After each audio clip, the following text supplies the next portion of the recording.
परम पवित्र स्वर्ग पिता, परम पवित्र स्वर्ग पिता।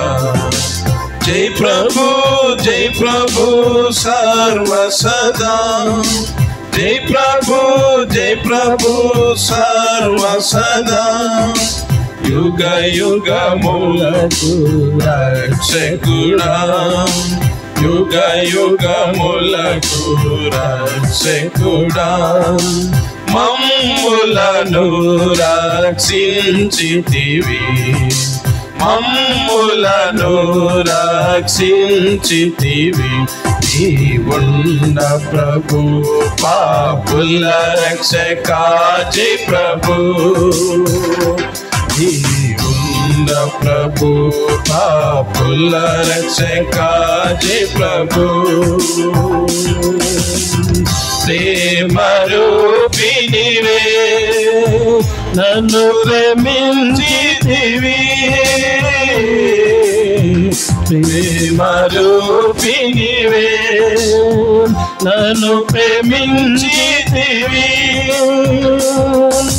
శ్రమలను పొందితివి,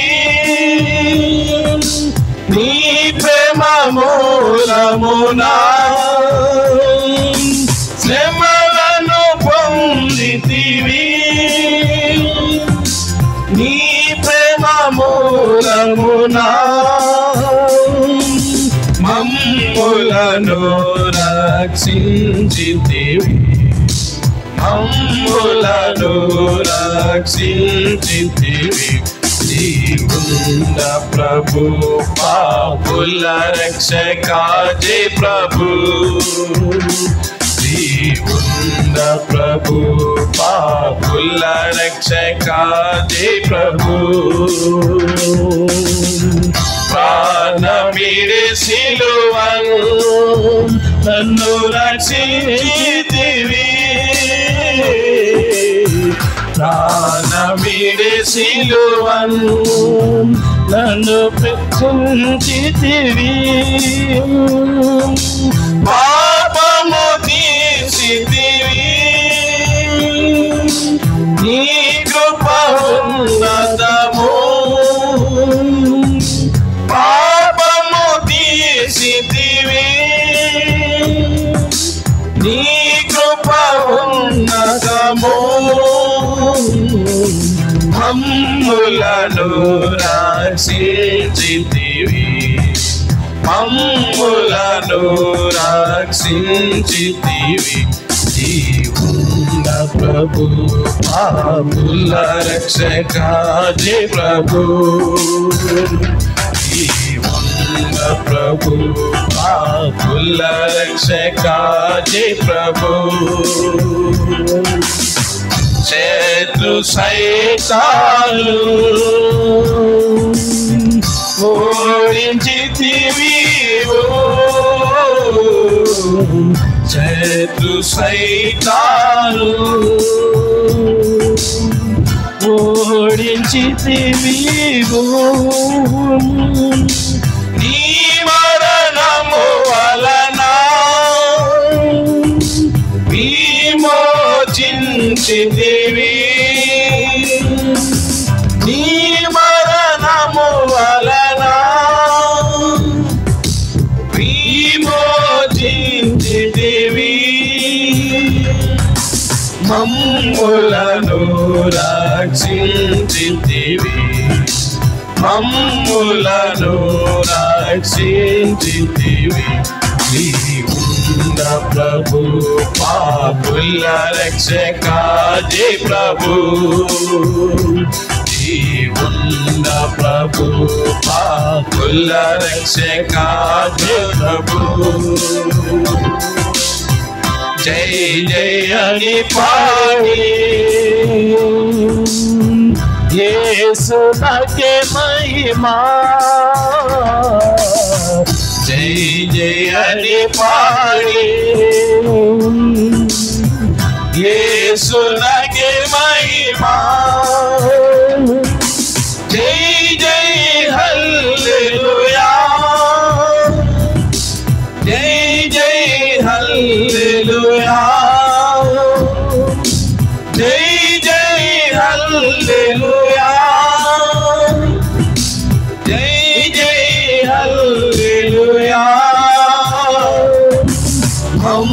మమ్ములను రక్షించితివి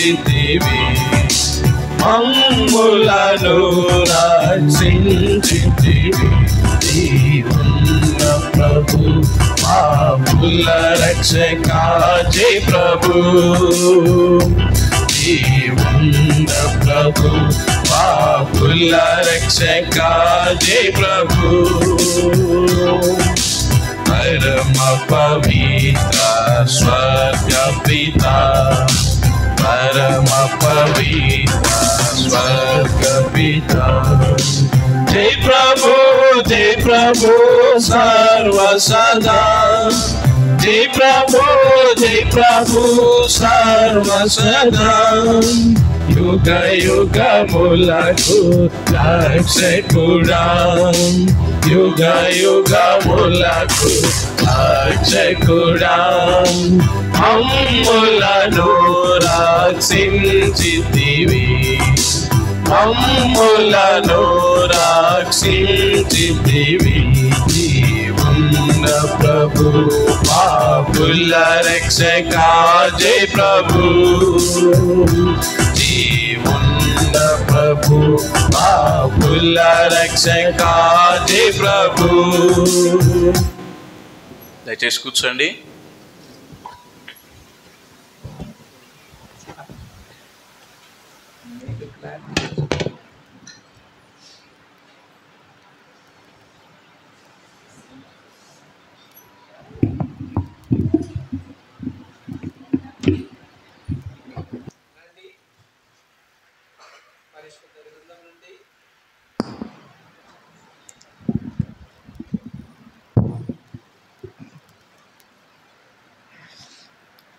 పరిశుద్ధ గ్రంథం నుండి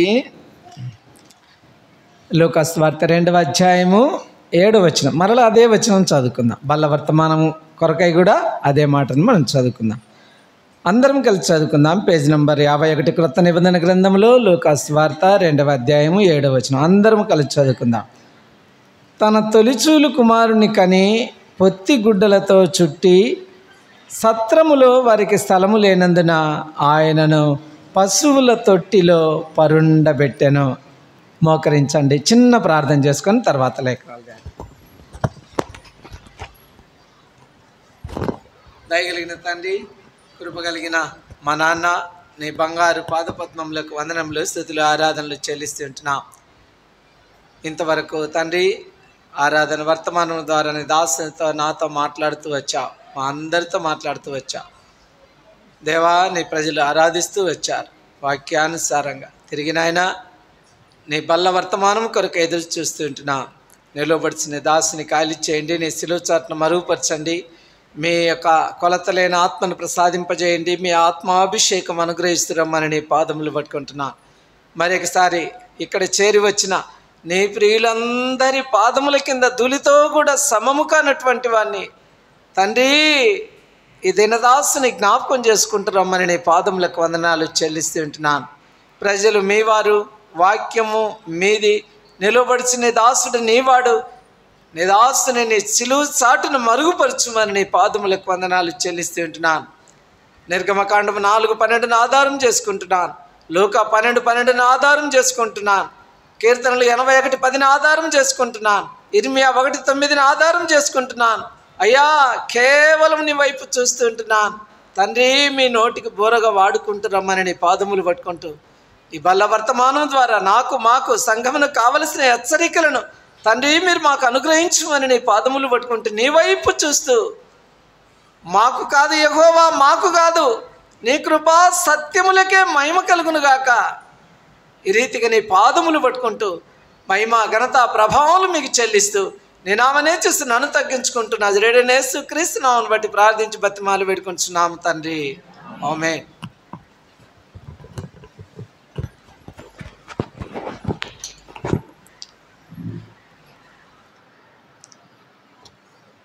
మరొకసారి దేవుడు మీ మధ్యలో నిలవబెట్టినందుకు మొదటగా ఆ త్రిత్వమై ఉన్న దేవునికి, రెండవదిగా దైవ సేవకుల కుటుంబానికి, మూడవదిగా సంఘ పెద్దలకు, నాలుగవది యావత్ సంఘం అంతటికి నిండు మనసుతో 2 చేతులు జోడించి శిరస్సు వంచి మీకు వందనములు తెలియచేస్తుంటున్నా. అంత మాత్రమే కాదు, కడప బెర్షబా దైవ సేవకులు, ఆనందరాజు అంకులు మరియు పెద్దలు మరియు పరిశుద్ధులు, వారి తరపున కూడా మీకు ప్రత్యేకంగా వందనములు తెలియచేస్తూ ఉంటున్నాను. సరే, ఈ ఉదయ కాలంలో ఆ ప్రభు బలలో మనము పాలు పంపులు పొందక మునుపు ఆయన శరీరంలో, ఆయన రక్తంలో పాలు పంపులు పొందక మునుపు చదవండి సామెతల గ్రంథము 9వ అధ్యాయం 5వ వచనం. ఎవరైనా ఒకరు చదవండి.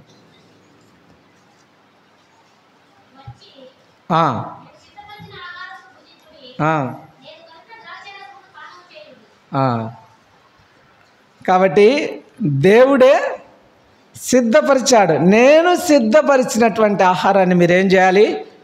భుజించాలి. నేను సిద్ధపరిచినటువంటి ఆ పానీయముని మీరేం చేయాలి? పానం చేయాలి. కాబట్టి ఈ రీతిగా స్వయంగా, కాబట్టి మనము మరలా అవన్నీ చదివితే ఆలస్యం అవుతుందని కొరింథీ పత్రిక అవి నేను చదవలేదు. కాబట్టి మనం ఏం చేయాలి? ఇప్పుడు ప్రతి మనుషులము మనము దేవుని యొక్క వాక్యపు వెలుగులో పరీక్షించుకొని, పరిశీలించుకొని, ఆయన సిద్ధపరిచినటువంటి ఆహారాన్ని, ఆయన సిద్ధపరిచినటువంటి పానీయమును మనము స్వీకరించాలి, తీసుకోవాలి. అందులో ప్రవేశించక మునుపు మన జీవితాలను మనం ఏం చేయాలి? ఆయన సన్నిధిలో పరీక్షించుకోవాలి, పరిశీలించుకోవాలి, పరిశోధించుకోవాలి వాక్యపు వెలుగుల్లో. మరలా నేను ఇదే వచనాన్ని మీ గమనానికి తీసుకురావాలని ఇష్టపడుతుంటున్నాను. ఆయనకు ఏమి లేదు? సత్రములో స్థలము లేదు. యాక్చువల్గా నేను ఈ వాక్యం సిద్ధపడలే మీకు. ఫరో రథాశ్వముల గురించి మీకు చెప్పాలని, నేను వర్తమానం అందించాలని నేను ఆశపడుతూ వచ్చాను. నిన్న మధ్యాహ్నం ఫోన్ చేసినారు, ఆఫీస్లో ఉండా, ఇంటికి పోయేతలకి 6:30. నేను ఎప్పుడు సిద్ధపడి రావాలా? ఆ రీతిగా సరే పెద్దలు చెప్పారు వెళ్ళాలి పరిచర్యకి, అంతే. పోయినా 6:30 నుంచి కూర్చున్నా, 9 వరకు చూసుకున్నా. దేవుడు నాకు దాని సమాధానం రాలే. తర్వాత భోజనం చేసిన మరలా 10:30 వరకు ఆ రీతిగా వాక్యాన్ని ధ్యానిస్తూ వచ్చాను. పండుకున్నా. తండ్రి నాతో మాట్లాడుతురండి నాయన. తర్వాత వేకుజామున 4:11 లేచిన మరలా 6:30 వరకు నేను దేవుని వాక్యాన్ని ధ్యానిస్తూ వచ్చాను. తర్వాత మీ మధ్యలోకి ప్రయాణమై స్నానం చేసి బయలుదేరి వచ్చాను. ఎందుకు చెప్తున్నానంటే, ప్రియమైన సంఘమా, నా కుమారుడా, ఇది ఆనంద మాసము. ఏ మాసం అంటే ఈ మాసము క్రైస్తవులు ఏమని పిలుస్తారంటే, ఈ మాసాన్ని, ఈ డిసెంబర్ మాసాన్ని ఆనంద మాసము, సంతోష మాసము అని ఈ రీతిగా యావత్ ప్రపంచమంతా దేవుని పిల్లలు లేకపోతే క్రైస్తవులు షాపింగ్ షాపింగ్ షాపింగ్ సంతోషంలో తేలియాడుతుంటున్నారు. ఎప్పటి నుండి? డిసెంబర్ 1 నుండే. కాబట్టి నా ఆశ కూడా, నా తలంపు కూడా, నేను దేవుని దగ్గర అడుగుతూ వచ్చాను, దేవా నీ ప్రియులకు నేను క్రిస్మస్ గురించి మరలా నేను వెళ్తానో లేనో తెలియదు. ఈ మాసంలో ఎక్కడికి వెళ్ళినా కూడా క్రిస్మస్ వర్తమానాలు ఈ మాసంలో నేను అందించాలి, క్రిస్మస్కు ముందుగా అని దేవుని దగ్గర అడిగి సమాధానం దేవుడు ఇచ్చిన తర్వాత ఈ వర్తమానాన్ని మీ గమనానికి తీసుకువచ్చాను. ఎందుకంటే ఈ క్రిస్మస్ మాసంలో మనం ఉంటున్నాం. బహు జాగ్రత్త. సైతానుడు వాడు ఊరుకోడు. క్రైస్తవులు దేవుని పిల్లలు క్రిస్మస్ మాసంలో ఆనందంగా ఉంటే మన మీద వాడు దాడి చేస్తాడు. బహు జాగ్రత్తగా మనము మన విశ్వాస యాత్రలో మనం ఆ రీతిగా ముందుకు వెళ్ళాలి దేవుణ్ణి కలిగి. సరే చూడండి, చిన్నచోకు, మన కడపలోనే చిన్నచోకు జోషమ్మ ప్రార్థన మందిరంలో నిన్న 2 మరణాలు, 2 భూస్థాపనలు. చూడండి ఎంత బాధ అవుతుంది. ఒక యవనస్తుడు 20 సంవత్సరముల పిల్లోడు నదిలోకి వెళ్ళిండు. ఆదివారము సాయంకాలము ఆడ ఆ నదిలో ఒక సుడిగుంతలు పడి చనిపోయిండు. 20 ఏళ్ళ పిల్లోడు, మందిరానికి వచ్చే యవనస్తుడు, ఆర్ఎంపీ డాక్టర్ వాళ్ళ నాన్న. చూడండి ఎంత వేదన. మధ్యరాత్రి వేళ ఒక నా వయసు వ్యక్తి, ఆయన కూడా ఒక విశ్వాసి, ఆయన కూడా హఠాత్తుగా చనిపోయింది, ఏమైంది తెలియదు. 2 మరణాలు ఒకే మందిరంలో. ఈ దినాలు సాతానుడు ఈ ఆనంద మాసంలో క్రైస్తవుల ఆనందము చెడగొట్టాలని వాడు బహు ప్రయత్నం చేస్తాడు. జాగ్రత్తగా మనము ఆయన సన్నిధిలో మనము పరిశుద్ధంగా జీవించాలి. సరే, ఏదేమైనప్పటికీ ఇవన్నీ చెప్తే మనకు సమయం అయిపోతుంది. అప్పటికే 12:15 అయిపోయింది. ఆనాడు సత్రము పూర్వదినాల్లో నాకు తెలుసు, నా వయసులోనే మా ఊరు దగ్గర, మా ఊరు యువతల ఒక సత్రం ఉంది, మా ఊరు అవతల ఒక సత్రం ఉంది. 1 కిలోమీటర్ లోపలనే, ఒక అర్ధ కిలోమీటర్ యువతల ఒక సత్రం ఉంది, ఒక అర్ధ కిలోమీటర్ అవతల ఒక సత్రం ఉంది. నాకు జ్ఞాపకం ఉంది, నేను చిన్న వయసులో నేను చూస్తూ వచ్చాను. అక్కడ బాటసారులు వచ్చి, ఆ దినాల్లో ఈ ప్రయాణ సాధనాలు, ఈ ఆటోలు, బస్సులు ఇవన్నీ లేవు. అటువంటి సందర్భాలలో వారు ప్రయాణం చేస్తూ వచ్చి సాయంకాలం అయితేనే ఆ యొక్క సత్రాలలో పడుకొని వారు ఏదో ఒకటి కొంత ఆహారం ఏర్పాటు చేస్తే తిని భోంచేసి అక్కడే పండుకొని తర్వాత వేకుజామున లేచి తిరిగి వారి యొక్క ప్రయాణాన్ని ఆ కాలి నడకన వారు ఆ రీతిగా ఎద్దల బండ్ల మీద కాలి నడకన ప్రయాణం చేసేవారు. ప్రియమైనటువంటి సంగమా, ఆనాడు సత్రాలు, ఈనాడు అదే రీతిగా ప్రభువైన యేసుక్రీస్తు వారు ఆ సత్రంలోకి వచ్చాడు. ఆ సత్రంలో ఆయనకు స్థలం లేదు అనగా తల్లిదండ్రులు ఆ సత్రంలోకి తీసుకొని వచ్చారు ఆయన్ను. అక్కడ జన్మించాడు ఆయన, అక్కడ ఆయనకు స్థలం లేదు. ఆనాడు సత్రము పూర్వదినాలలో బస చేయుటకు బాటసారులు. ఈనాడు ఇప్పుడు ఏదో ఒక ఊరికి వెళ్ళినాం, చెన్నైకి వెళ్ళినాం, అక్కడ మన వాళ్ళని కలవలేకపోయినాం, మరలా ఒక రోజు ఉండవలసింది. ఇప్పుడు ఎక్కడ ఉంటే సత్రాలు ఉంటున్నాయా అనగా ఆనాడు ప్రభుత్వం వారే సత్రాలను నడిపేటువంటి వారు. ఈనాడు అలాంటి సత్రాలు మనకు కనబడవు.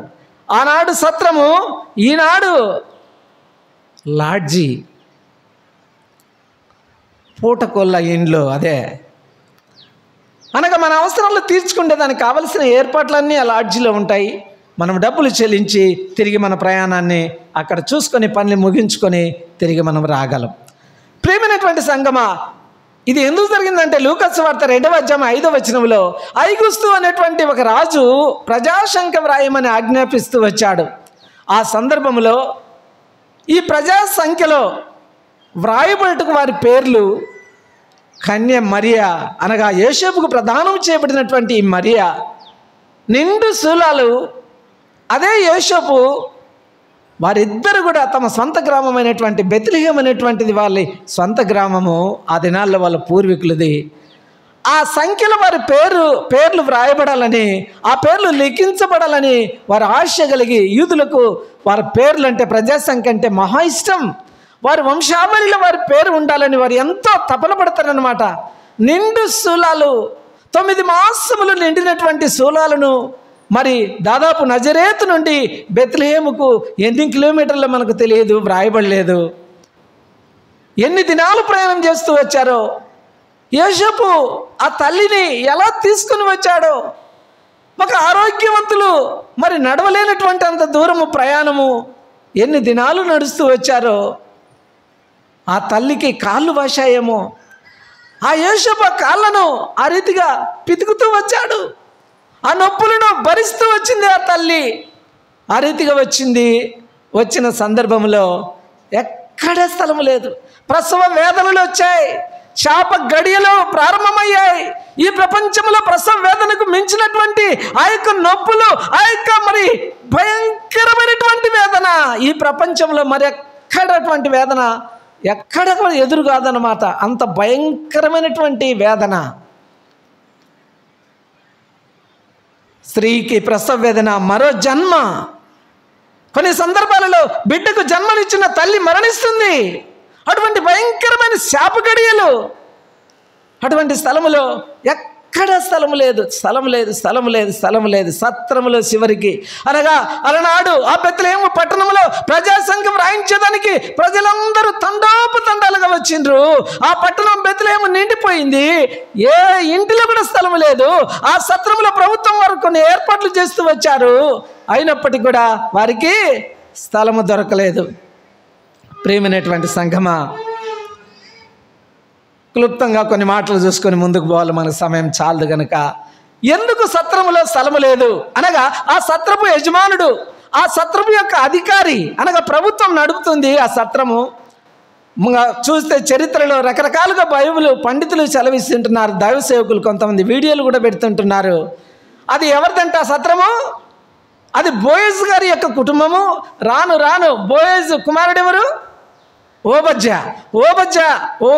కుమారుడు ఎవరు? యెషై కుమారుడు ఎవరు? దావీదు. ఈ రీతిగా వారి వంశాన్ని వారి బిడ్డలు అలనాడు బెత్లెహేములో బోయజు కుటుంబమే, రూతు కుటుంబమే, ఆ ఇల్లే ప్రభువైన యేసుక్రీస్తు వారు ఈ లోకంలో జన్మించినప్పటికీ అనగా క్రీస్తు శకం అనగా 2024 సంవత్సరాల క్రితము ఆ యూదయ దేశంలో బెత్లెహేమే, ఆ సత్రమే, ఆయనకు స్థలము లేనటువంటి సత్రమే ఆయన తాతలది, ముత్తాతలదని చరిత్రకారులు తెలియజేస్తుంటున్నారు. నా మాటలు కాదు. అయితే బైబిల్లో మనకు ఎక్కడ కూడా దాని ఆధారాలు మనకు కనిపించడం లేదు.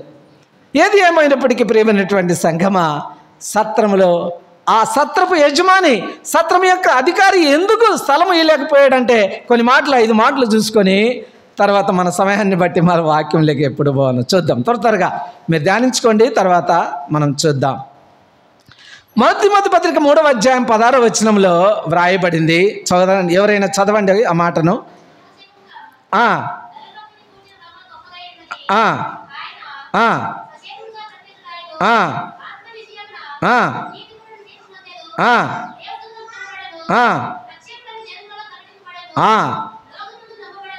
చాలక్క, రక్షకుడని లోకమందు ప్రకటింపబడింది. ప్రజలందరూ నమ్మినంట ఆ మాటలు. అయితే ఈ సత్రపు యజమానికి ఆయన గురించి, ఆ దేవదేవుని గురించి ఎరుగలేదంట. ఆయన తెలియదంట ఆయనకు. అంటే లోకమంతా నమ్మింది, లోకంలో ఉంటే ప్రజలందరూ నమ్ముతున్నాడు ఆయన దేవుడు దైవ కుమారుడని. అపోస్తలుడైన పౌలు తిమోతికు రాస్తే మాటలు తెలియజేస్తుంటున్నాడు. అయితే ఆ సత్రములో ఆ యజమానుడు ప్రభువైన యేసుక్రీస్తు వారికి, ఆ దేవదేవునికి ఎందుకు స్థలం ఇవ్వలేకపోయాడంటే ఆ దేవుని గురించినటువంటి వార్త ఆయనకు, ఎవరికి? సత్రపు యజమానికి తెలియదు, దేవుణ్ణి ఎరుగలేదు, దేవుని గురించి ఏమాత్రము తెలియనటువంటి వ్యక్తి కాబట్టి ఆయనకు సత్రములో స్థలము చూపించలేకపోయాడు, ఇప్పించలేకపోయాడు. ఇది భౌతిక సంబంధమైనటువంటి కొన్ని కారణాలు మనం చూస్తూ ఉంటున్నాం. ఇక దాన్ని మళ్ళా లోతుకు వెళ్తే మనకు సమయం చాలదు, త్వరగా వెళ్ళిపోదాం. లూకాసు వార్త 2వ అధ్యాయం, లేకపోతే 24వ అధ్యాయం 7వ వచనం చదవండి ఎవరైనా. 24:7.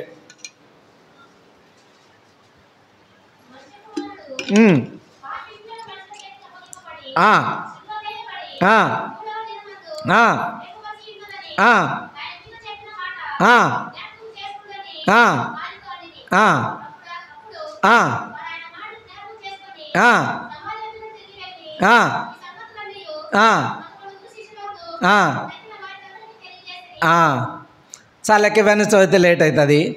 కాబట్టి చూడండి, ఆయనతో 3.5 సంవత్సరాలు జీవించినటువంటి శిష్యులు కూడా నమ్మలేదంట. చెప్పింది కదా ఆయన, నేను మరణిస్తాను, నేను చనిపోతాను, సమాధి చేయబడతాను, తిరిగి మృత్యుంజయుడికి మృతులు ఆది సంభూతుడిగా నేను లేస్తాను అని చెప్పినా కూడా ఆయనతో తిన్నారు, ఆయనతో తాగినారు, ఆయనతో పండుకున్నారు, వాళ్ళే నమ్మలే. అనగా లేఖనాలు ఘోషిస్తుంటున్నాయి. పరిశుద్ధ గ్రంథం 66 గ్రంథాలలో ప్రభువైన యేసుక్రీస్తు వారి జన్మం గురించి ప్రవచనాలు ఘోషిస్తుంటున్నాయి. ఆదికాండం 49వ అధ్యాయంలో ఆయన యూదా గోత్రములో యూదా కొదమసింహముగా ఆయన జన్మిస్తాడని తెలియజేస్తుంటున్నాయి. అంత మాత్రమే కాదు, దావీదు వంశములో లూకాసు వార్త 1వ అధ్యాయం 27వ వచనంలో దావీదు వంశమందు ఆయన జన్మిస్తాడని లేఖనాలు తెలియజేస్తుంటున్నాయి. అంత మాత్రమే కాదు, సంఖ్యాకాండం 24వ అధ్యాయం 17వ వచనంలో ఆయన నక్షత్రము యాకోబులో నుండి ఉదయిస్తుంది అని లేఖనాలు తెలియజేస్తుంటున్నాయి. ఇంకా మనం చూస్తే బెత్లెహేములో మీకా గ్రంథం 5వ అధ్యాయం 2వ వచనంలో యూదా ఎఫ్రాతా, నువ్వు ఎంత మాత్రం అల్పమైన దానివి కాదు, నీలో నుండి ఇశ్రాయేలుని ఏలబోవాడు జన్మిస్తాడు. ఓ బెత్లెహేమా అనగా బెత్లెహేము గ్రామంలో నుండి ఆయన జన్మిస్తాడని లేఖనాలు సెలవిస్తుంటున్నాయి, ప్రవచనాలు సెలవిస్తుంటున్నాయి. భక్తులు ప్రవక్తలు ప్రవచిస్తూ వచ్చారు. అంత మాత్రమే కాదు, యెషయా గ్రంథం 7వ అధ్యాయం 14వ వచనంలో కన్యక గర్భమందు ఆయన జన్మిస్తాడని ఆ గర్భాన్ని గురించి దేవుడు లేఖనాలు వ్రాయించి పెడుతూ వచ్చాడు, ప్రవచనాలు. ఆ రీతిగా చూస్తే యెషయా గ్రంథం 7వ అధ్యాయం 14వ వచనంలో ఆయనకు ఇమ్మానుయేలు అని పేరు కూడా పెడతారని దేవుడు ముందుగానే ప్రవచిస్తూ వచ్చాడు. లూకాసు వార్త 1వ అధ్యాయం 35వ వచనంలో ఆయన పరిశుద్ధుడుగా పుడతాడని దూత తెలియజేస్తూ ఉంటున్నది. అనగా ఈ లేఖనాలన్నీ 66 గ్రంథాలలో ఆయన గురించి లేఖనాలు ఘోషిస్తుంటున్నాయి. పాత నిబంధనలు, క్రొత్త నిబంధనలు అనగా పాత నిబంధనలు లేఖనాలు ఘోషిస్తుంటున్నాయి, ప్రవచనాలు ఘోషిస్తుంటున్నాయి. క్రొత్త నిబంధనలు అవి నెరవేరుతూ వచ్చాయి. అయినప్పటికీ ఆ సత్రపు యజమానికి, ఆ సత్రపు అధికారికి ధర్మశాస్త్రము గురించి, దేవుని లేఖనాల గురించి ఎరుగునటువంటి వ్యక్తి కనుకనే సత్రములో ఆయనకు స్థలము ఇవ్వలేకపోయాడు. అవన్నీ తెలిస్తే ఆయనకి ఇవ్వడ స్థలం, ఆయన ఏదో ఒక రీతిగా అడ్జస్ట్ చేసి ఉండేవాడు. కాబట్టి ఈ లేఖనాలు సారాంశం ఎరిగినటువంటి వాడు ఆ దేవదేవుని గురించి, ఆ ధర్మశాస్త్రము గురించి ఆ సత్రపు యజమానునికి తెలియలేదు కనుకనే స్థలం ఇవ్వలేదు. ఎన్ని మాటలు? 2 మాటలు అయిపోయినాయి. 3వ మాట లూకాసు వార్త 2వ అధ్యాయం 7వ వచనం. మీరు చదవద్దు, సమయం లేదు. సత్రము నిండిపోయినది. కాబట్టి ఏం చేస్తాడు? అయ్యా నేనేం చేయాలి? సత్రము నిండిపోయింది కాబట్టి నేను మీకు స్థలం ఇవ్వలేను, ఎక్కడా లేదు, ఖాళీ ప్లేస్ లేదు అని 3వ సాకు చెప్పి, ఆ రీతిగా సాకు చెప్పిండు. ఆయన వారికి స్థలం ఇయ్యలేకపోయినాడు. 4వదిగా మనం చూస్తే ఇంకా పరిశుద్ధ గ్రంథంలో మీకా గ్రంథం 6వ అధ్యాయం 8వ వచనంలో అంటాడు, మానవుని మీద, ఈ భూమి మీద మానవుని దేవుడు కోరుకునేది ఏమంటే, ఆయన కోరుకునేది ఏమంటే కనికరాన్ని కోరుకుంటాడంట, దీన మనస్సును ఆయన కోరుకుంటాడంట, నీతి న్యాయములు కలిగిన జీవితాన్ని ఆయన కోరుకుంటాడంట మానవుణ్ణి. కాబట్టి చూడండి, ఎవరన్నా ఆర్టీసీ బస్సులో కానీ, మనం ఇప్పుడు వెళ్తున్నాం కదా ఆర్టీసీ బస్సుల్లో, బస్సు ఫుల్ అయిందనుకోండి, మనం కూడా ప్రయాణం చేస్తున్నాం, అందులో ఒక నిండు శూలాలు కలిగినటువంటి ఒక స్త్రీ, అంటే నెలలు 9 మాసములు నిండినటువంటి ఆ స్త్రీ ఆ బస్సు ఎక్కిందనుకోండి, ఎంత రద్దీగా బస్సు ఉన్నప్పటికీ, ఎక్కడ సీటులో ఖాళీ లేకపోయినప్పటికీ ఏం చేస్తారు? దేవుణ్ణి ఎరుగని వారైనా, కఠిన హృదయులైనను చివరికి ఏం చేస్తారు? అయ్యో అని కనికరపడి దీన మనసు కలిగి వారి స్వీట్ని త్వరగా అయ్యా అమ్మ లేయి, అయ్యా లేయి అని వారు కూడా లేచి ఆ తల్లికి నిండు శూలాలకి సీట్ ఇస్తారు కదా. అయితే ఈ వ్యక్తికి 4వ కారణం కనికరము లేనటువంటి వ్యక్తి, దీన మనసు లేనటువంటి వ్యక్తి, తోటి సహోదరి పట్ల ప్రేమ చూపించలేనటువంటి వ్యక్తి, సమర్పణ మనసు లేనటువంటి వ్యక్తి. కనుకనే కఠినమైనటువంటి హృదయం కలిగినటువంటి వాడు కనుకనే సత్రపు యజమాని ఆయనకు ఆ యొక్క, లేకపోతే ప్రభువైన యేసుక్రీస్తు వారికి ఆ మరియకు యోసేపుకు స్థలము ఇవ్వలేకపోయాడు. ఎన్నో కారణం? ఈ కారణము చెప్పండి. 4వ కారణం. తర్వాత రండి 5వది మనం చూస్తే లూకాసు వార్త 2వ అధ్యాయం 7వ వచనంలో సత్రము నిండిపోయింది, స్థలం లేదు అంటే దాని అర్థం ఏంటంటే, ఆయనకు రాపోతుంటున్నారు ప్రజలు తండోపతండాలుగా. ఒక అధికారిగా ఏం చేయాలి? ఇప్పుడు చూడండి, మీకు అర్థమయ్యేదానికి ఓట్లు వచ్చినాయి, మనకు ఓట్లు వేయాలా, ఆ పోలింగ్ బూత్లో ఆ ప్రభుత్వం వారన్నీ ఏర్పాట్లన్నీ చేస్తారు. ఈ ఊర్లో నుంచి వచ్చే ఓటర్లు అక్కగారికి ఈ బూతు, అయ్యగారికి ఈ బూతు, అనగా పురుషులకు ఒక బూతు, స్త్రీలకు ఒక బూతు, ఈ ఊరికి ఈ బూతు, ఈ ఊరికి ఈ బూతు అని కావలసిన ఏర్పాట్లన్నీ, ఆ మిషన్లు, అక్కడ వాటర్ సప్లై, వారికి కావలసిన ఏర్పాట్లన్నీ కూడా ప్రభుత్వం చేస్తారన్నమాట. ఎవరన్నా ఒకవేళ బాగలేక, ఆరోగ్యం బాగలేక పడిపోయినా కూడా వెంటనే అక్కడ మందులు పెడతారు, అక్కడ ఒక నర్సులను, డాక్టర్ను అక్కడ ఉంచుతారు, కావలసిన ఏర్పాట్లన్నీ చేస్తారు. ఆ వేసవి కాలంలో దాహం అయితే ఆ నీళ్ళన్నీ కూడా సమకూరుస్తారు అన్నమాట. ప్రియమైనటువంటి సంగమ, అలనాడు ఆ అధికారి, ఆ ప్రభుత్వం అధికారి, ఆ సత్రపు యజమాని భవిష్యత్తు గురించి, అనగా ఎంతమంది వస్తారు, ఏమేమి ఏర్పాట్లు చేయాలి, ఈ సత్రం సరిపోదే, ఏమి ఏర్పాట్లు చేయాలి అనేటువంటి భవిష్యత్తు ప్లాను లేనటువంటి వాడు కనుకనే ఆ కుటుంబానికి స్థలము ఆ సత్రంలో ఇవ్వలేకపోయాడు.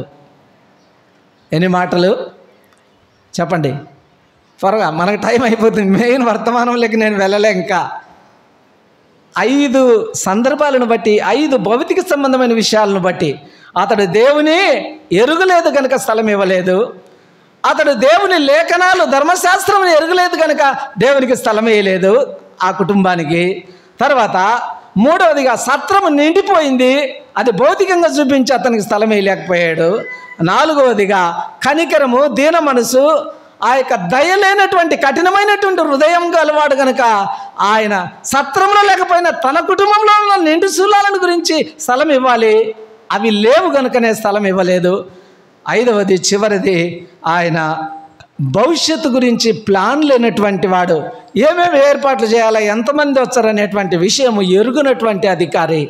ఆ 5 కారణాలు బట్టి ఆ ఫ్యామిలీకి, ఆ కుటుంబానికి అతడు సత్రములో స్థలము చూపించలేకపోయాడు. అది అలనాడు జరిగినటువంటి సంఘటన. 2024 సంవత్సరాల క్రితం ప్రభువైన యేసుక్రీస్తు వారు పరమును విడిచి భూలోకానికి వచ్చినప్పుడు ఆ ప్రజా సంఖ్య తన పితరుల యొక్క గ్రంథాలలో వ్రాయబడుటకు ఐగుస్తనే రాజు ఆజ్ఞ ప్రకారము ఆ నజరేతు నుండి బెత్లెహేముకు వచ్చిన ఆ కుటుంబానికి స్థలము చూపించలేకపోయాడు. ఇప్పుడు ప్రశ్న ఏంటంటే, ప్రియమైనటువంటి సంఘమా, ప్రియమైనటువంటి సహోదరులారా, ఈ మధ్యాహ్న కాలంలో ప్రభువైన యేసుక్రీస్తు వారి శరీరంలో, ప్రభువైన యేసుక్రీస్తు వారి రక్తములో మనం పాలు పంపులు పొందక మునుపు ఈ మధ్యాహ్న కాలంలో ఏల్ బేతేల్ సంఘమా, అలనాడు సత్రపు యజమాని, సత్రపు ఆ యొక్క అధికారి ప్రభువైన యేసుక్రీస్తు వారు అనగా ఆ మరియా యోసేపుల కుటుంబానికి స్థలము ఇవ్వలేకపోయాడు ఆ రోజు. ఈ మధ్యాహ్న కాలంలో ప్రియమైనటువంటి ఓ సహోదరి, ప్రియమైనటువంటి ఓ సహోదరుడా, నీవు ఆయనకు స్థలం ఇస్తుంటున్నావా? ఇది నా ప్రశ్న. కొన్ని తలంపులు క్లుప్తంగా చూసుకుంటాం, నేను చూపిస్తాను, మీరు ధ్యానించండి. తర్వాత చూసుకొని మనం ముందుకు వెళ్దాం. రండి, 1 పేతురు పత్రిక 3వ అధ్యాయం 15-16 చదవద్దు, సమయం చాలదు.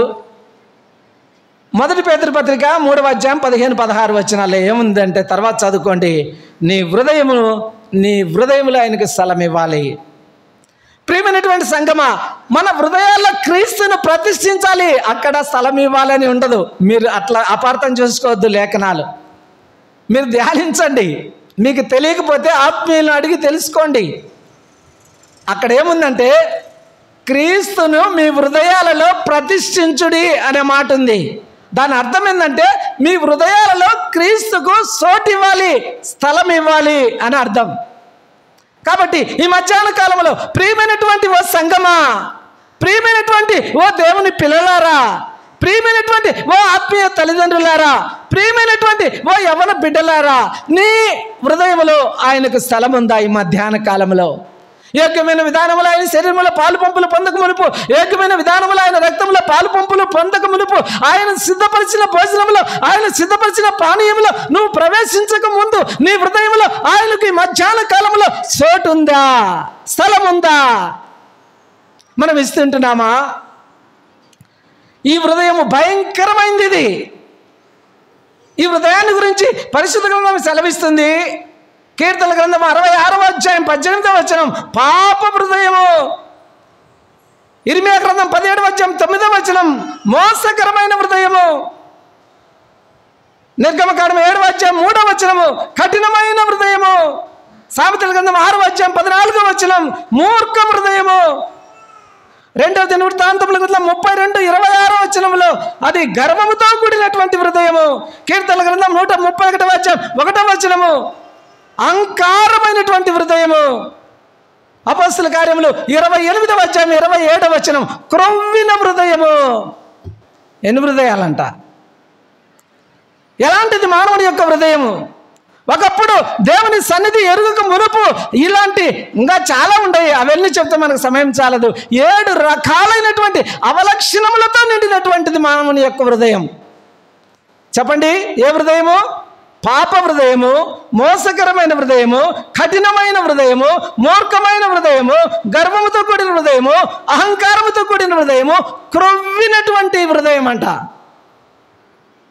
ఇటువంటి అవలక్షణాలతో నిండినటువంటి మన హృదయంలో ఆయన వసించగలడా? ఆయన నివాసం చేయగలడా? ఉంటాడా ఆయన? చెప్పండి, ఆయన నివాసం చేస్తాడా? మరి ఎక్కడ నివాసం చేస్తారు? రండి 57వ యెషయా గ్రంథం 57వ అధ్యాయం 15వ వచనం చదవండి ఎవరైనా.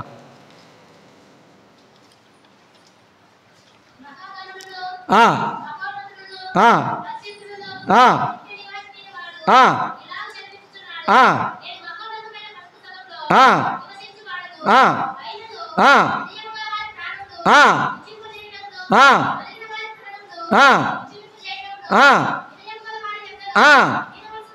ఆ చాలక ఎవరిలో నివాసం చేస్తాడు? ఆ మహోన్నతమైనటువంటి స్థలాలలో నివసించేటువంటి దేవుడు భూమి మీద ఎవరిలో నివాసం చేయాలని ఇష్టపడుతుంటున్నాడు? 7 రకాలైన హృదయాలు కలిగినటువంటి వారిలో ఆయన నివాసం చేయడు.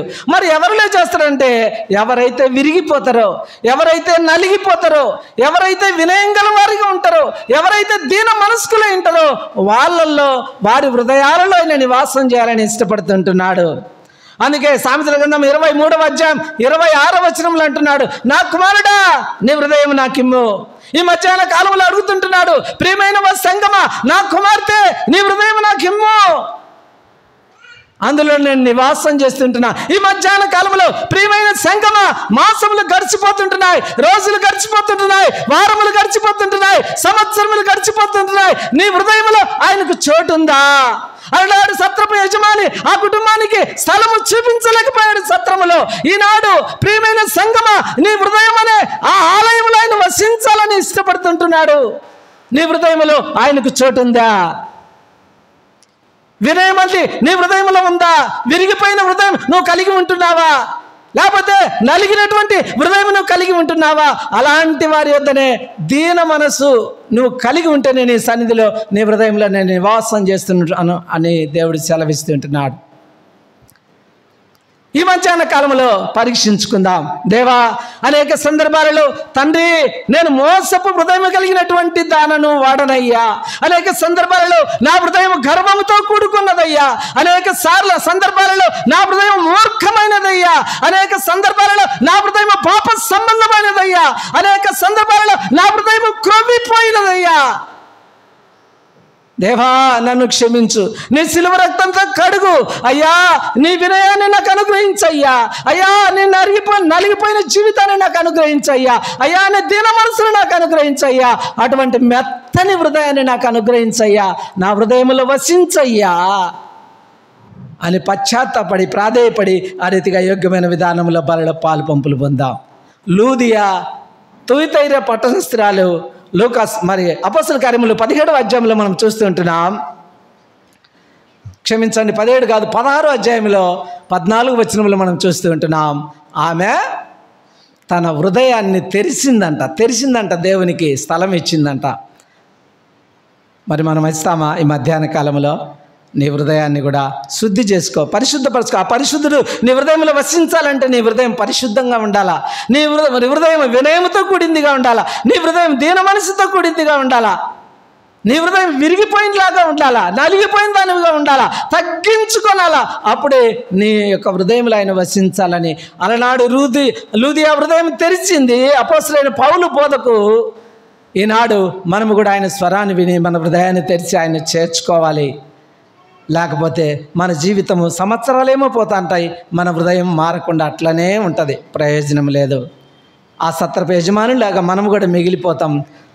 తెలిసిన తర్వాత ఆయన ఎంత బాధపడి ఉంటాడో, ఎంత అల్లాడిపోయి ఉంటాడో, ఎంత పశ్చాత్తాపడి ఉంటాడో ఆయన. కాబట్టి ప్రియమైన సంగమా ఈ మధ్యాహ్న కాలంలో తండ్రి నా హృదయంలో అనేక సందర్భాలలో నీకు చోటు ఇయ్యలేకపోతున్నాయ్యా. దేవా నన్ను క్షమించు, నీ సిలువ రక్తంతో కడుగు, పవిత్రపరచని అడుగుదాం. తర్వాత రెండో మాట మత్తయి సువార్త 9వ అధ్యాయం 24వ వచనం చదవద్దు, సమయం చాలదు. మత్తయి 9:24, మార్కు 5 నుండి 35 నుండి 42 వరకు ఈ సందర్భం రాయబడింది. ఒక అధికారి, సమాజ్ మందిరపు అధికారి ఆయన ఇంటిలో స్థలం ఇచ్చాడంట. ప్రియమైనటువంటి సంగమా, నంబర్ 1 నీ హృదయంలో ఆయనకు స్థలం ఇచ్చుచున్నావా? నంబర్ 2 నీ ఇంటిలో ఆయనకు స్థలం ఉన్నదా? అలనాడు సమాజ మందిరపు అధికారి ఆయన ఇండ్లు ఎలా ఉందంటే చూడండి, చదవద్దు, సమయం చాలదు. మార్కు సువార్త 5వ అధ్యాయం 35వ వచనంలో ఆ ఇల్లు మరణంతో నిండి ఉంది, మార్కు సువార్త 5:36 ఆ ఇంట్లో భయం ఆవరించింది. మార్కు సువార్త 5:38 ఆ ఇండ్లు గోలతో నిండింది. మార్కు సువార్త 5:38 ఆ ఇండు ఏడుపులతో ప్రలాపనలతో నిండిపోయింది. అంత మాత్రమే కాదు, మార్కు సువార్త 5:40 ఆ ఇంటిలో అపహాస్యం ఉంది. అంత మాత్రమే కాదు, మత్తయి సువార్త 9:23 ఆ ఇంటిలో ఏమొచ్చిందంటే మేళ తాళాలు వచ్చినాయి. అనగా 12 సంవత్సరముల ప్రాయం కలిగినటువంటి ఒక యవనస్త్రాలు మరణించింది. ఆమెను తీసుకొని పోయేదానికి మేళాలు, ఆ యొక్క మరి ఏమంటారు బ్యాండ్ మేళం అంతా వచ్చేసింది. అటువంటి సందర్భంలో ప్రభువైన యేసుక్రీస్తు వారికి ఆ సమాజ మందిరపు అధికారి స్థలం ఇచ్చిండు తన ఇంట్లో. అన్నీ పోయినాయి. మరణం పోయింది, తర్వాత ఏం పోయింది, గోల పోయింది, తర్వాత ఏం పోయింది, భయం పోయింది, తర్వాత ఏం పోయింది, ఆ మేళతాళాలు అన్నీ కూడా పోయినాయి. ఆ అపహాస్యం ఎగతాళి పోయింది, అవమానాలు పోయినాయి, నిందలు పోయినాయి, అన్నీ పోయినాయి. సంతోషము సమాధానములతో ప్రభువైన యేసుక్రీస్తు వారు ఎప్పుడైతే సమాజపు మందిరపు అధికారి ఇంటిలో ప్రవేశిస్తూ వచ్చాడో ఆ ఇంటిలో సంతోషము, ఆ ఇంటిలో మరణపు వాసన పోయింది. ఏమొచ్చింది? జీవపు వాసన, పరిమళ వాసన ఆ ఇంటిలో వెదజల్లబడినట్లుగా మనం చూస్తూ ఉంటున్నాం. ఈ మధ్యాహ్న కాలంలో ప్రశ్న ఏంటంటే, నా ప్రియ సోదరి, నీ కుటుంబంలో ఆయనకు స్థానం ఇస్తుంటున్నావా? నా ప్రియ సోదరుడా, నీ కుటుంబంలో ఆయనకు ప్రథమ స్థానం ఇస్తుంటున్నావా? దేవా, అనేక సందర్భాలలో నా కుటుంబాలలో మీకు స్థానం ఇవ్వలేదు కనుకనే నా కుటుంబాలలో సమస్యలు ఉంటున్నాయి. అనేక సందర్భాలలో నా కుటుంబంలో నీకు మొదటి స్థానమే లేదు, ప్రథమ స్థానము కనుకనే అనేక సందర్భాలలో సతమతం అవుతుంటున్నాను. సుడిగుండాల లాంటి సమస్యలు, పర్వతం లాంటి సమస్యలు, ఎర్ర సముద్రం లాంటి సమస్యలు, గాలి తుఫాను లాంటి సమస్యలు, రకరకాలైనటువంటి సమస్యలతో నేను కొట్టుమిట్టాడుతుంటున్నాను. కారణం, నా కుటుంబంలో తగినంత సమయము అయ్యా, నా కుటుంబంలో ప్రార్థన లేదు, నా కుటుంబంలో కుటుంబ ప్రార్థన లేదు, నా కుటుంబం అంతా నీ సన్నిధికి రావడం లేదు, నా కుటుంబంలో నా భర్తకు రక్షణ లేదు, నా కుటుంబంలో నా భార్యకు రక్షణ లేదు, నా కుటుంబంలో నా బిడ్డలకు రక్షణ లేదు, నా అక్కకు రక్షణ లేదు, నా చెల్లికి రక్షణ లేదు, నా తల్లికి రక్షణ లేదు, నా తండ్రికి రక్షణ లేదు, సమాధానం లేదయ్యా. కారణం, ప్రథమ స్థానం నీ కుటుంబంలో ఆయనకి ఇవ్వలేదు. పరిశుద్ధ గ్రంథంలో ప్రథమ స్థానం ఇచ్చినటువంటి వారు మరి మనం పాత నిబంధన గ్రంథం ఆదికాండం 24వ అధ్యాయంలో 23-25 వచనాలు ఇంటికి వెళ్ళిన తర్వాత చదువుకోండి. రిబ్కా తన కుటుంబంలో స్థానం ఇస్తూ వచ్చింది. ఎలియాజరు అడుగుతూ వచ్చాడు, అమ్మా నీ కుటుంబంలో ఈ రాత్రి మేము బస చేయాలా? అమ్మా నీ కుటుంబంలో మాకు నివాసం ఉందా? బస చేసేదానికి స్థలం ఉందా అని అడిగితే తల్లి అనింది, అయ్యా రండి, మా ఇంటిలో అనేక సమృద్ధిగా ఆహారం ఉంది, మేత సమృద్ధిగా ఉంది, నివాసం చేసేదానికి స్థలం ఉంది అయ్యా, రండయ్యా అని ఆహ్వానించింది ఆ తల్లి. ఎంత గొప్ప ఇశ్రాయేలు వంశంలోకి వచ్చి ఒక గొప్ప యోధులైన అబ్రహాము, ఇస్సాకు, యాకోబు మన పితరులు అనగా ఇశ్రాయేలు ప్రజలందరికీ పితరులు వారు ముగ్గురు. ఆ ముగ్గురులో రెండవడైన ఇస్సాకు చూడండి, అబ్రహాము బహుభార్యత్వం కలిగిన వాడు, యాకోబు బహుభార్యత్వం కలిగిన వాడు, అయితే ఇస్సాకు ఏకపత్ని పురుషుడు, ఒకే ఒక భార్యను కలిగిన ఏకైక ప్రతివత ధర్మమని పాటించినటువంటి వాడు ఇస్సాకు. అటువంటి వ్యక్తికి భార్య అయింది రిబ్కా. కారణం, ఆమె స్థలము, ఆమె కుటుంబంలో దేవుని దాసుడైనటువంటి అబ్రహాము దాసుడైనటువంటి ఎలియాజరు అనగా పరిశుద్ధాత్మకు గుర్తుగా ఉన్న ఎలియాజరుకు స్థలం ఇస్తూ వచ్చింది. కనుకనే ఆమె ఆశీర్వబడింది. అనేక మందికి రాబోయే తరాలకు తల్లిగా ఇశ్రాయేలు వంశంలో ఆమె ఇస్సాకు భార్యగా ఆశీర్వదింపబడుతూ వచ్చింది. ప్రియమైన సంఘమా, ఈనాడు ఒక తల్లిగా, ఒక భార్యగా, ఒక చెల్లిగా, ఒక తోబుట్టువుగా నువ్వు ఆయనకు స్థలం ఇస్తుంటున్నావా? నీ కుటుంబంలో ఇంకొక తల్లి ఇచ్చింది. ఇవన్నీ చూస్తే టైం అయిపోతుంది. ఇంకొక తల్లి కూడా ఇచ్చింది బైబిల్లో. లూకా సువార్త 10వ అధ్యాయం, నిద్రపోవద్దక్క, నిద్రపోవద్దు, నేను నిద్ర ఆహారం అని మీ సన్నిధికి వచ్చే ఎప్పుడు తింటానో నేను దాదాపు ఇప్పుడు నవంబర్ 15వ తారీఖు నుండి నేను సిద్ధపడుతుంటున్నాను పరిచర్య కొరకై, క్రిస్మస్ పరిచర్యకు, 31st పరిచర్యకు, ఫస్ట్ పరిచర్య కొరకై. కాబట్టి మీరు నిద్రపోతే ఎట్ట తల్లి? నిద్రపోకూడదు. కాబట్టి ప్రియమైన సంగమా, ఇంకొక తల్లి కూడా తన ఇంట్లో చోటు ఇచ్చింది. మరి లూకాసు వార్త 10:38 అలనాడు అనేకులు అందరూ ఆయన దగ్గర తింటున్నారు, స్వస్థత పొందుతున్నారు, రోగాలు బాగు చేసుకుంటున్నారు, ఎవరింటికి వాళ్ళు పోతారు, ఎవరు కూడా ఆయన చేర్చుకుంటే వాళ్ళు లేరు. అయితే ఒక కుటుంబము ఆయన చేర్చుకుంటూ వచ్చింది. ఆ కుటుంబంలో ఒక తల్లి ప్రత్యేకింపబడి ఆయన చేర్చుకుంటూ వచ్చింది. ఆమె పేరు చెప్తారా? చెప్పరు. చెప్పండి, చిన్న ప్రశ్న. ఆమె పేరు మార్తా. నేను రెఫరెన్స్ చెప్పినాం కదా, లూకాసు వార్త 10:38 మార్తా అనేటువంటి తల్లి ప్రభువైన యేసుక్రీస్తు వారిని తన కుటుంబంలో చేర్చుకునింది. ఆ కుటుంబం కూడా మరణము గుండా ప్రయాణించింది.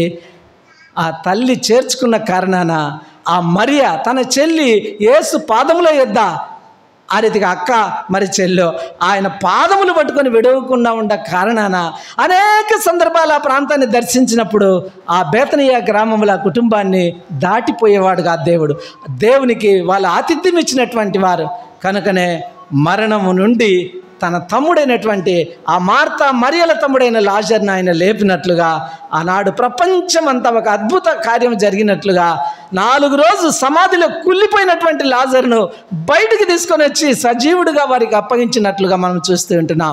ప్రియమైన సంగమా, అలాంటి భయంకరమైన సమస్యలతో నీ కుటుంబం ఉందా? అయితే దేవునికి చోటివు. అలనాడు మార్తా చోటు ఇచ్చింది. ఆ కుటుంబంలో గొప్ప ఆదరణ, గొప్ప నెమ్మది, గొప్ప సంతోషము. ఈనాడు మనము కూడా అలాంటిది అనుభవించాలంటే ఆయనకు మన కుటుంబంలో స్థలం ఇవ్వాలా? హెచ్చరికలు తీసుకుంటే టైం అయిపోతుంది, క్లుప్తంగా చెప్తా. తర్వాత రండి, 2వ మాట అయిపోయింది. తర్వాత 3వది, నీ సంఘములో ఆయనకు స్థలం ఇవ్వాలి. నంబర్ 1, నీ హృదయంలో ఆయనకు స్థలం ఇవ్వాలి. నంబర్ 2, నీ ఇంటిలో స్థలం ఇవ్వాలి. నీ సంఘంలో 3వది స్థలం ఇవ్వాలి. కొలస్సీ పత్రిక 1:18 ఎఫెసీ పత్రిక 3:21 మొదటి కొరింథీయులకు రాసిన పత్రిక 4:17 ఈ మాటలను జ్ఞాపకం చేసుకుంటే సంఘము సంఘము సంఘము అని మనకు తెలియజేస్తుంటుంది. కాబట్టి మన సంఘాల్లో ఈనాడు ఏమైపోయినాయి? సంఘాల్లో చెప్పండి, ఈనాడు సంఘాలు పాటలకు 3 కాదు 4 వాడతాం. ఎందుకు? ఇంకా రావాలా, ఇంకా రావాలా, ఇంకా రావాలా. 4 పాటలకు సమయం ఉంది, ఆరాధనకు మళ్ళీ ఎవరన్నా అలుగుతారు ఇవ్వకపోతే ఆరాధనకు సమయం ఉంది, తర్వాత వంటకు సమయం ఉంది, సండే స్కూల్కు సమయం ఉంది, రకరకాల మన సావాసంలో నేను చెప్పేది వేరేటి కాదు, వాళ్ళకి తెలియదులేండి. అయినప్పటికీ ఇప్పుడు ఈ దినాల్లో మన సావాసంలో కూడా మనకు కూడా సమయము ఆడికి వచ్చేదాన్ని కట్ చేస్తుంటున్నాం. మీరు కాదులేండి, వేరే కొన్ని సందర్భాలలో కొన్ని సంఘాలలో అన్నా ఏం లేదు, ప్రేమ మీద ఉంది, ఇప్పుడు ఇబ్బందినా, అందరికి భోజనం చేస్తాం, వెళ్ళిపోతారు లేట్ అయితే, బీపీలు ఉంటాయినా. నాకు ఒక సంఘంలో ఒక సేవకుడు చెప్పినాడు, ఏమని, అయ్యా బీపీలు అందరికి సుగర్లు 30 నిమిషాల్లో మొత్తం అయిపోయాలి, ఆ 30 నిమిషాలు అది 30 నిమిషాలు ఇది, నీకు అంతే. ఆడికి వచ్చినాయి మన సంఘాలు. ప్రియమైనటువంటి సంఘమా, నీ సంఘంలో దేవునికి మహిమ లేకపోతే నువ్వు ఎలాగో 2వ రాకడలో ఆ ప్రియుడైన యేసు ప్రభు మధ్యాకాశంలోకి వచ్చినప్పుడు నువ్వు పెళ్లి కుమార్తెగా ఎలా సిద్ధపడి వెళ్ళగలవు? అందుకే అపోస్తలుడైన పౌలు ఎఫెసీ సంఘానికి రాస్తూ 5వ అధ్యాయంలో 27వ సెలవిస్తుంటున్నాడు, ఆ పెళ్లి కుమార్తెగా నువ్వు సిద్ధపడాలంటే ఏ డాగు లేకుండా, ఏ మచ్చ లేకుండా మహిమగల సంఘముగా పరిశుద్ధమైన వధువుగా నువ్వు ఆయన సన్నిధికి ఎత్తబడాలంటే వాక్యంతో నువ్వేం చేయబడాలి? ఉదక స్నానము చేయబడాలి. వాక్యముతో ఉదక స్నానం చేయాలా? నువ్వు నీళ్లు ఏ రీతిగా బకెట్ 2 బకెట్లు పోసుకుంటావో ఆ రీతిగా వాక్యంతో నువ్వు ఉదక స్నానం చేయనప్పుడు నువ్వు పెళ్లి కుమార్తెగా అలంకరింపబడి ఆ వరుడైన పెళ్లి కుమారుని రాబోయే ఆ 2వ రాకడలో నువ్వు మధ్యాకాశంలో వివాహం చేసుకోబోతుంటున్నావు. ఒక పెళ్లి కుమార్తెగా నువ్వు సిద్ధపడాలి. సంఘములో వాక్యమే లేకపోతే నువ్వు నేను సిద్ధపడతామా? మనం ఎత్తపడతామా? పెళ్లి కుమార్తెగా అలంకరింపబడతామా? కాబట్టి ప్రియమైన సంఘమా, వాక్యానికి సంఘములు మనం సోటు లేదు ఈ దినాల్లో. నేను ఒకరోజు హెబ్రోనుకు పోతే 1989లో నాకు అప్పుడు సరిగా రక్షణ లేదు. ఆ సందర్భంలో ఒక ఎగ్జామ్ రైల్వేలో రాసేదానికి నేను హైదరాబాద్ వెళ్ళిన. ఆ రోజు హైదరాబాద్లో గొడవలు జరిగితే అలనాడు నేను హెబ్రోనుకు వెళ్ళిన మందిరానికి. ఆ రోజు నేను నా భోజనం తిరిగింది ఎన్ని గంటలకు తెలిసిన? సాయంత్రం 5 గంటలకు పెట్టినారు. ఎన్ని గంటలకు? 11 గంటలకు మందిరం ప్రారంభిస్తే బహిరంగ స్వార్థ అయిపోయి వచ్చిన తర్వాత హెబ్రోనులో భోజనం భగత్ సింగ్ గారి దినాలలో నేను చెప్పే మాట, అప్పుడు వీల్ చైర్లో ఉంటున్నాడు 89లోనే. ఆ సందర్భంలో ఆ పిరికెడన్నం చిన్న సాసరతో అంత పెట్టారు, మండిపోతుంది కడుపు. 5 గంటలకు ఉంటామా ఈ దినాల్లో? 12:30 అయితేనే పోవాలా. వచ్చేదేమో 11కు 11:30కు, పోయేదేమో 12:30కే. ప్రియమైనటువంటి సంఘమా, సంఘాలలో దేవునికి మహిమనివ్వాలా, ఆయనను ఘనపరచాలా, వాక్యము ద్వారా ఆయనను ఘనపరచాలా. ఎందుకు? యోహాను సువార్త 1:1 ప్రకారం వాక్యమే దేవుడు. ఆ వాక్యమే లేకపోతే ఏ సంఘము కూడా ప్రభువైన యేసుక్రీస్తు వారు రాకడ వరకు అది పెళ్లి కుమార్తెగా సిద్ధపడి ఎత్తపడదు. కాబట్టి దేవా, నా సంఘంలో తండ్రి అనేక సందర్భాలలో, అనేక కార్యక్రమాలలో, ముఖ్యంగా పెళ్లి కార్యక్రమాల్లో, లేకపోతే రకరకాలైన ప్రేమ విందులో నీకు సమయం ఇవ్వలేకపోతూ వచ్చాను. దేవా, నీ సిలువ రక్తంతో నన్ను కడుగయ్యా, పవిత్రపరచయ్యా. పశ్చాత్తాపణ, క్షమాపణ అడిగి వెళ్ళిపోదాం. తర్వాత రండి, ఎన్నో మాట? 3 అయిపోయినాయి. 4వ మాట క్లుప్తంగా చెప్తాం, మీరు రాసుకోండి, తర్వాత ధ్యానించండి. మొదటి సమయాలు 9:22. 4వ మాట, నీ జీవితంలో స్థలం ఇవ్వాలి. 1వది ఎక్కడ ఇవ్వాలి స్థలము? నీ హృదయంలో స్థలం ఇవ్వాలి. 2వది నీ కుటుంబంలో స్థలం ఇవ్వాలి. 3వది నీ సంఘంలో స్థలం ఇవ్వాలి. 4వది నీ జీవితంలో స్థలం కావాలా. నీ జీవితాన్ని ఆయన కోరుకుంటున్నాడు. నీ హృదయమే దేవుని ఆలయము అనగా నీ ప్రవర్తన. మరి మనం చూస్తే లేఖనాలు దండిగా ఉంటాయి. సామెతల 3:6 నీ ప్రవర్తన అంతటిలో ఆయన అధికారమునకు నువ్వు ఒప్పుకోవాలని తెలియజేస్తుంటున్నాడు. అంటే మన ప్రవర్తన, మన చూపు, మన తలంపులు, మన మాటలు, మన పడక, మన నడక, మన యావత్తు జీవితం అంతా, మనం వేసే ప్రతి అడుగు ఎవరు చూస్తారు? ఎవరు చూస్తారు? లోకము గమనిస్తుంది. మీరు అనుకోవచ్చు, నేను అనుకోవచ్చు, నన్ను ఎవరు చూడలేదు, పిల్లిలాగా అది పాలు తాగేటప్పుడు కళ్ళు మూసుకొని నన్ను ఎవరు చూడలేదని తాగుతుంది అనుకుంటుందంట పిల్లి. నన్ను ఎవరు చూడలేదు, తను కళ్ళు మూసుకొని ఎవరు చూడలేదని తాగుతుందంట. మన పరిస్థితి కూడా, విశ్వాసుల పరిస్థితి లోకంలో అట్లానే ఉంది. ఎవరు చూడలేదులే నన్నని ప్రవర్తిస్తుంటున్నాం పిల్లిలాగా. అయితే దేవుడు సెలవిస్తుంటున్నాడు, ఆయనకు చూడు, ఇక్కడ సీసీ కెమెరాలు, కొన్ని మందిరాల్లో ఈనాడు మన మందిరాల్లో సీసీ కెమెరాలు బిగిస్తుంటున్నారు ఆయా పరిస్థితులను బట్టి. కాబట్టి ప్రతి కదలిక సీసీ కెమెరాల్లో రికార్డ్ అవుతుంది. ప్రతి ఆఫీసులో మానవుడు, దేవుడు ఆ యొక్క ప్రభుత్వ ఆఫీసులో అన్ని కూడా రికార్డులు భద్రంగా ఉండాలంటే మానవుడికి దేవుడు ఇచ్చిన జ్ఞానమును బట్టి ప్రతి ఆఫీసులో, ప్రతి ప్రదేశంలో సీసీ కెమెరాలు ఉంటున్నాయి. యాక్సిడెంట్లు అవన్నీ కనుక్కుంటేదానికి. మరి దేవుడు సీసీ కెమెరా లేదా ఆయనకు? ఆయన కన్ను సీసీ కెమెరాలు ఈ ప్రపంచంలో ఏది కూడా స్కాన్ చేయలేదు, అంత స్కాన్ చేస్తుంది ఆయన. కాబట్టి ఆయన చూస్తుంటున్నాడు. మన జీవితము ఆయనకు చోటు ఇవ్వాలా. మన ప్రవర్తనలో, మానవుని యొక్క జీవితంలో ప్రియమైనటువంటి సంగమ, అనేక సందర్భాలలో దేవా నా జీవితంలో నీకు ప్రథమ స్థానం ఇవ్వని కారణాన అనేక వాటికి అనగా లోకంలో ఉన్న వాటికి, శరీరాశకు, నేత్రాశకు, జీవపు డంబానికి నేను చోటిస్తూ వచ్చాను. అయ్యా, నా జీవితంలో, నా ప్రవర్తనలో ప్రథమ స్థానము నీకు ఇవ్వలేకపోతే కనుక నష్టము.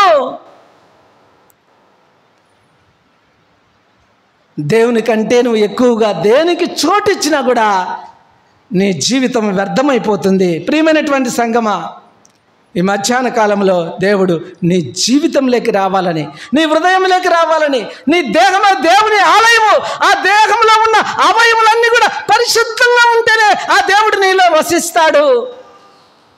కాబట్టి ఆ పరిశుద్ధమైన దేహంతో దేవుణ్ణి మహిమపరచాలని దేవుడు తెలియజేస్తుంటున్నాడు. నీ జీవితాన్ని ఆయన కోరుకుంటున్నాడు. ఎందుకు? సౌలును విసర్జిస్తూ వచ్చాడు, దావీదును కోరుకుంటూ వచ్చాడు. ఎందుకు? దావీదు హృదయం, దావీదు దేహము, దావీదు యొక్క ప్రవర్తన దేవునికి ఇష్టమైంది. అందుకే నా ఇష్టానుసారుడు, నా హృదయానుసారుడు అని తెలియజేస్తూ వచ్చాడు. కాబట్టి మన జీవితము ఆయనకి ఇష్టమైందిగా ఉండాలా. ఆ జీవితంలో ఆయనకు స్థలం ఇవ్వాలా. సౌలు జీవితం ఆయనకి ఇష్టంగా లేదు, కొట్టివేసినాడు. సౌలు జీవితంలో దేవునికి స్థానము లేదు, కొట్టేసినాడు. అయితే దావీదు హృదయంలో దేవునికి స్థానం ఉంది. దావీదు ప్రవర్తన అంతటిలో దేవునికి స్థానం ఉంది. కనుకనే దావీదును కోరుకొని ఉన్నతమైనటువంటి స్థానానికి తీసుకుని వెళ్ళినట్లుగా మనం చూస్తూ ఉంటున్నాం. ఉదాహరణకు తర్వాత సంఘములో మీకు ఉదాహరణ చెప్పలే. సంఘములో దేవుని వాక్యం ఉండాలంటే 17వ అధ్యాయం అపొస్తలుల కార్యములు బెరయ సంఘం. ఈ పరిశుద్ధ గ్రంథంలో అనేక సంఘాలు ఉంటున్నాయి. బెరయ సంఘం అంత విశ్వాసులు, అంత వాక్యంలో పట్టుదల కలిగిన వాళ్ళు ఎవరు లేరు. అంత్యొక సంఘమే గొప్పదనని పరిశుద్ధులు అనుకుంటే దానికంటే మించిన సంఘము బెరయ సంఘం. అపోస్తలుడైన పౌలు, శీలలు చెప్పినటువంటి వాక్యములు అలాగున్న వాళ్ళేవో లేఖనాలు పరిశోధన చేసిందంట దినదినము. కాబట్టి మనం ఏం చేయాలంటే లేఖనాలు ఎప్పుడు దేవుని లేఖనాలను ధ్యానించే వారంగా ఉండాలా, అటువంటి సంఘంలాగా ఉండాలా.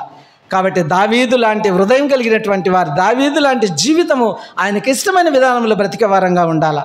చివరిగా అయిపోయింది, నేను ముగిస్తాను. చివరికి మనం చూస్తే సామెతలు 3:9 నీ రాబడి అంతటిలో ప్రథమ ఫలం ఆయనకి ఇవ్వాలా, నీ రాబడి అంతటిలో ఆయనకు స్థలం ఇవ్వాలా, ఆయనకు చోటు ఇవ్వాలా. రాబడి అంటే నీ ఆస్తిలో, ఇంటికి వెళ్ళిన తర్వాత చదువుకోండి, ఆడ ఆ మాటలు రాయబడి నీ ఆస్తిలో భాగం ఇచ్చి ఆయన కనపరచాలా. ఇస్తున్నామా మనము? చెప్పండి. అయిపోయింది, నేను ముగిస్తాను, ఇంకా అయిపోయింది, ఇంకా పోదాం, ఇంటికి పోదాం, నిద్రపోవాకండి. ప్రియమైనటువంటి సంఘమా, అబ్రహాము తన తమ్ముడైనటువంటి లోతు చెరపట్టబడిపోయిండు సొదొమ గొమొర్రాలోంచి. అన్ని రాజులు వచ్చి చెరలో తీసుకొని పోయిండు, భార్యను, బిడ్డలను, ఆయన అందరినీ, యావదాస్తిని తీసుకొని పోయిండు.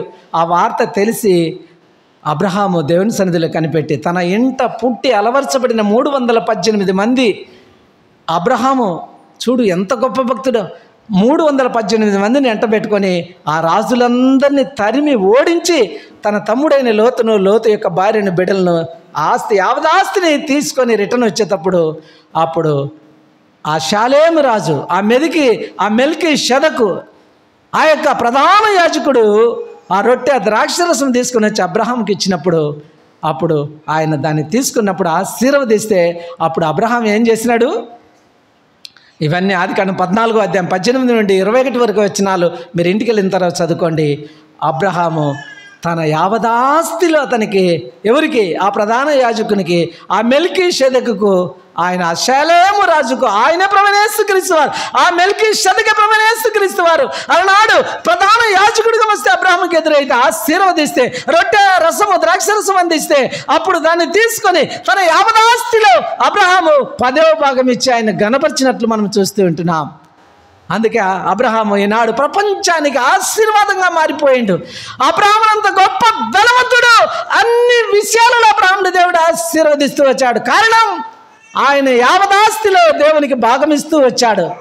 ఈనాడు మనం ఇస్తుంటున్నామా? నీ పొలములో నువ్వు ఇస్తుంటున్నావా? నీ ఉద్యోగంలో నువ్వు ఇస్తుంటున్నావా? నువ్వు పనిచేసినటువంటి కష్టార్జితంలో నువ్వు 10వ భాగం ఇస్తుంటున్నావా? 10వ భాగం ఇస్తున్నావా? దేవునికి నీ యొక్క యావదాస్తిలో స్థలం ఇస్తుంటున్నావా?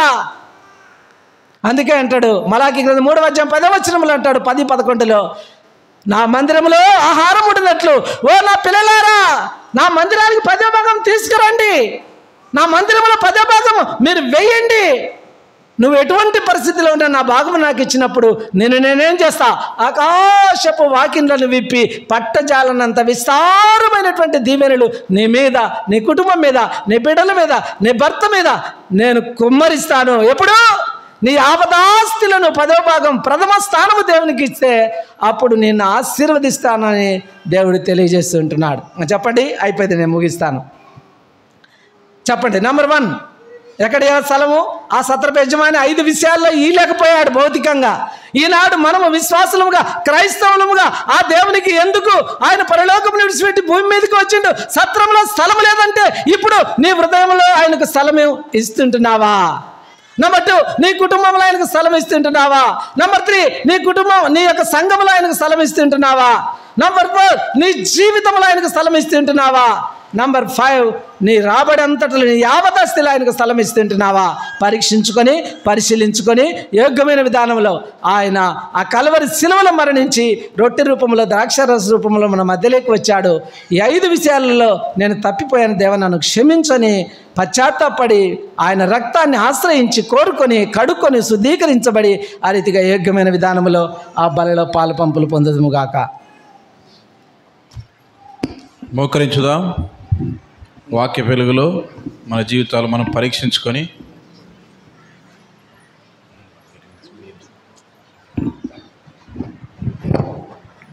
ఒక్క నిమిషం మౌనంగా అందరం మోకరించి పరీక్షించుకుందాం. మన జీవితాలు మనం పరీక్షించుకొని మరి ప్రభు సెలవిచ్చినటువంటి మాట ప్రకారముగా మనము మన యొక్క హృదయంలో ప్రభుకు స్థానం ఇస్తున్నామా, ఇంటిలో స్థానం ఇస్తున్నామా, మరి మన జీవితంలో మనం ఎలాంటి పరిస్థితిలో ఉన్నాం, మరి ఆయన యొక్క సంఘములో స్థానం ఇచ్చినటువంటి వారంగా ఉన్నామా, జీవితంలో స్థానం ఇచ్చినటువంటి వారంగా ఉన్నామా, మన యొక్క రాబడిలో ప్రథమ ఫలం ఆయనకి ఇచ్చేటువంటి వారంగా ఉన్నామా, వాక్య పేరులో మన జీవితాన్ని పరీక్షించుకుందాం. ఎవరు అటు ఇటు చూడకండి, బయటకు వెళ్ళకండి, ఒక్క నిమిషం మౌనంగా పరీక్షించుకుందాం.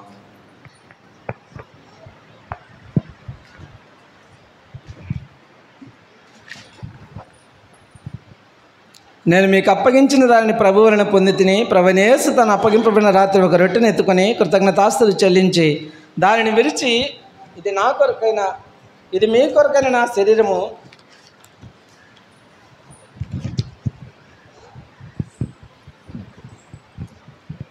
దాన్ని విరిచి ఇది మీ కొరకైన నా శరీరం, నన్ను జ్ఞాపకం చేసుకుంటుగా దీన్ని చేయడని చెప్పాను. దయగలిగిన తండ్రి, కృపగలిగిన మా నాన్న, నీ బంగారు పాదపద్మములకు వందనములు చెల్లిస్తుంటున్నాం. ఈ మధ్యాహ్న కాలంలో తను ఇంతవరకు నీ లేఖన భాగముల ద్వారా నీ ప్రియులముగా మేము పరీక్షించుకున్నట్టుకు మీరు ఇచ్చిన సమయం కొరకాయ నీ పాదములకు వందనాలు చెల్లిస్తుంటున్నాం. అవును ప్రభా నాయన, అలాగూ నీ వాక్యపు వెలుగులో పరీక్షించుకున్న నీ బిడ్డలు తండ్రి, వారిని యొక్క శరీరంలో కూడా పాలు పంపులు పొందుటకు మీ కృపను మాకు ప్రసాదింపజేయమని యేసయ్య పరిశుద్ధమైన నామాన్ని బట్టి ప్రార్థించి బతిమాలు వేడుకొంచున్నాం తండ్రి.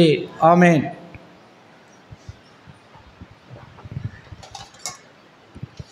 పరీక్షించుకొని యోగ్యమైన విధానంలో సరిచేయబడినటువంటి వారు మీ కుడి హస్తాన్ని తల కంటే పైకి ఒత్తి ఉంచండి. మీ మధ్యకు రొట్టె తీసుకుని రాబడును, చిన్న ముక్క తీసుకొని ప్రక్క వారికి అందించండి.